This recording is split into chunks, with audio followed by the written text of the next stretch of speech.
मैना धन्या कला का जो चरण लगा वो श्रेष्ठता नहीं दिया। जो अधोगति में चले जाते हैं, अचानक जिनके प्राण छूट जाते हैं, उनके लिए ये कथा कर रही है। पितरों की 3 बेटियां, तीनों से गलती हो गई। आप शिव मंदिर में जाएं, कोई गलती ना हो, जल चढ़ाएं, मना नहीं, छींटा ना लगे, धीरे धीरे चढ़ाइए।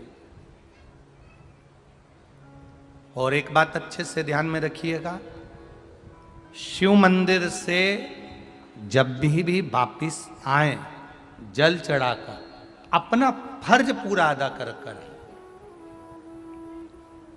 फर्ज से मतलब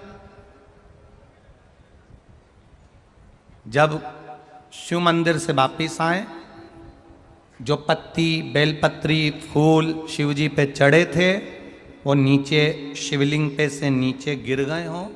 एक शिवलिंग रखा है, लाना मिट्टी वाला, लाइए जरा उठा के। अब छत्तीसगढ़ में कथा चल रही, थोड़ा ध्यान से सुन लोगे एकांतेश्वर शिवलिंग का पूरा वृत्तांत। तो आप लोग जो पशुपति व्रत कर रहे हो या कोई भी उपास करते हो, कई लोग कहते हैं हमने करा नहीं हुआ। क्यों नहीं हुआ? उसमें हमारी गलतियों को हमें छाट। ये देखिए,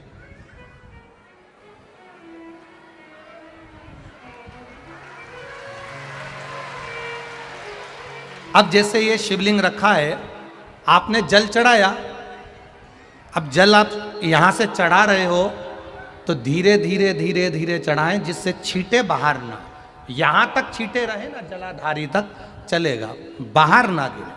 और एक बात का स्मरण रहे, यदि बेलपत्री, फूल, पत्ती जल चढ़ाने के बाद ये सब अगर नीचे गिर जाए, जलाधारी पर गिर गया या नीचे उतर गया, तुम्हारा पूरा जल चढ़ जाए, तुम्हारे पास में चंदन नहीं है, अबीर नहीं है, गुलाल नहीं है, कुछ भी नहीं हो, तो भी अपने हाथ की 3 उंगलियों से रेखा 3 खींचकर और फिर जो माला आदिक भगवान की रखी थी, उसी से भगवान का वापिस पूरा श्रृंगार कर कर फिर वापिस आइए, भगवान को पूर्ण श्रृंगार।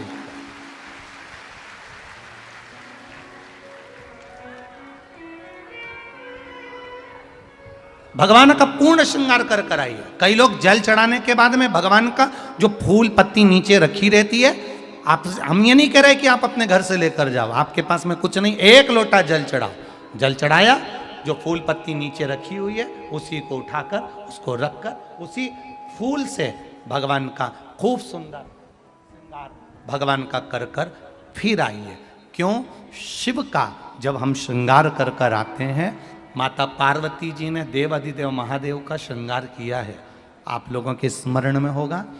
राम जी ने माता जानकी का श्रृंगार किया है। रामचरित सुनिए कथा, रामायण सुनिए, आप लोगों ने रामायण सुनी होगी, तो उसमें माता बैठी हैं शिला के ऊपर और भगवान राम उनका श्रृंगार कर रहे हैं। एक कौवा आता है, वो चोंच मार कर जाता है, ये सारा वृत्तांत आप लोगों ने श्रवण किया है। तो राम जी माता सीता का श्रृंगार करते हैं, भगवान कृष्ण राधा जी का श्रृंगार करते हैं।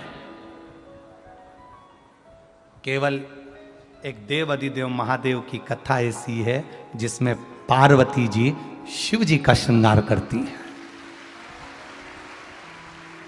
शिव का श्रृंगार किस लिए?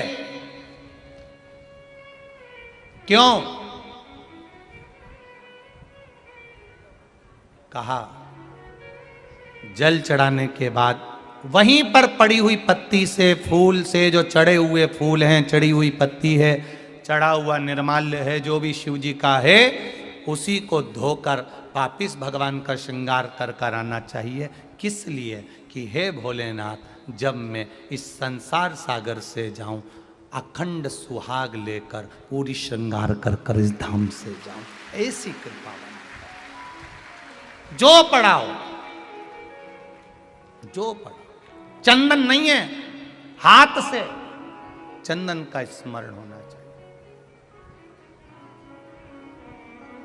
नहीं है हमारे पास लगाने को रोली, मौली, चंदन, जो भी आपके पास में, अबीर, गुलाल नहीं, अपने मन का गुलाल लगाइए, अपने मन का हृदय से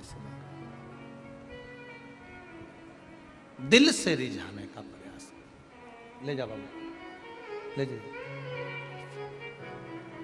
दिल से चढ़ाइए। और जब भाव से, दिल से आप आनंद के साथ देवाधिदेव महादेव का आप पूजन करो, उसमें गलती ना हो, गलती।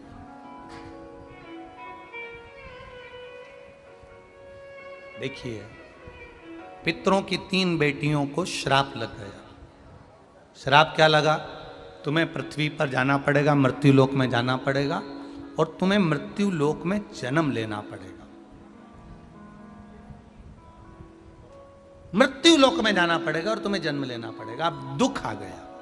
पितरों की बेटियां, इन्होंने पूछा हमारा भी कल्याण हो और पितृलोक में जितने पितर आए उनका भी कल्याण हो। जो अधोगति में, जैसे हमारी गति बिगड़ी है, हम अभी युवान अवस्था में हैं, आपको चोट लगी, आपने हमको श्राप दिया, मान लो कोई अधोगति